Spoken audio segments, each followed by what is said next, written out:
Znanstveno je dokazano i pouzdano se zna. Voljena novorođenčad brže napreduje. Stručnjaci ne mogu dovoljno istaknuti važnost prvih mjeseci i godina u kojima roditelji i dijete oblikuju svoj odnos. Svjesni toga, ovi roditelji iz Čakovca sa svojom djecom dolaze na Baby Fitness, gdje osim vježbanja uče i kako poticati ranu privrženost.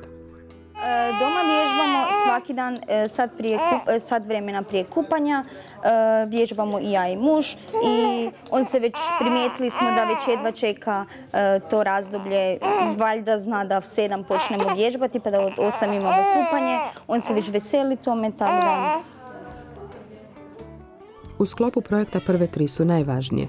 Na više od 25 lokacija u Hrvatskoj održano je preko 200 baby fitness radionica i na njima je sudjelovalo više od 3700 roditelja i djece do godine dana života.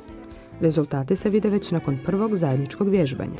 Bebe jako lijepo reagiraju na vježbe. Ako roditelj dojde sa toplinom, sa emocijom beba jako brzo i vraća te toplinu i emociju čak i pokazuje više.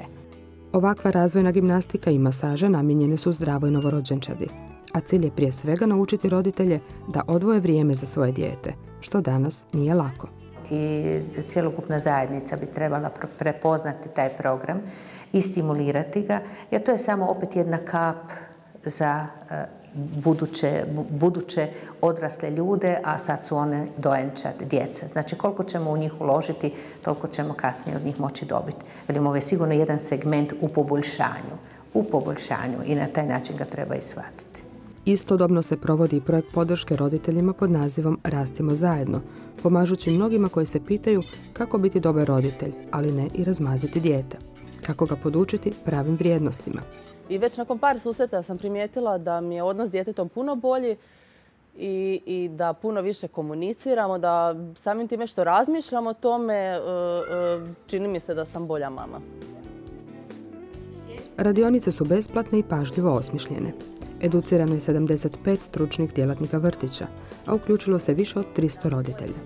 Ovdje uče kako bolje slušati i razumjeti svoje dijete, te kvalitetno provoditi vrijeme s njim. No ne manje važno i kako bez osjećaja krivnje odvojiti vrijeme za sebe. Nitko ne zna sve sam. Jel? Puno ljudi zna puno, prema tome grupa je ona koja donese neke novosti u roditeljstvo i njihove živote. Do pred kraj 2009. u projektu Rastimo zajedno sudjelovalo je 25 vrtića iz 19 gradova. Mnogi bi bili sretni kad bi im se mogli pridružiti i naučiti kako biti zadovoljan i sretan roditelj.